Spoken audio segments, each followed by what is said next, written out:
হযরত ইমাম হোসেন চিন্তা করলো, যেথায় যায় যাও, একজন মদখোরের হাতে, একজন জেনাকারীর হাতে রাষ্ট্র ক্ষমতা থাকতে পারে না।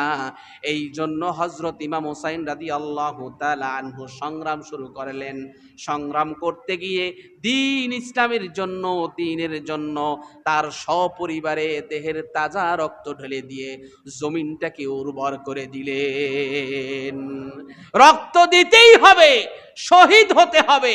এই জন্য আল্লাহর হাবিব বলেছেন, যদি জমিনকে, ইসলামকে প্রতিষ্ঠা করতে চাও, তাহলে সর্বপ্রথম ইসলামের জন্য মায়ের খাও, মায়ের খাও, ফাঁসির কাষ্ঠে জ্বলো, শহীদ হও, তারপরে ইসলাম কায়েম হয়ে যাবে।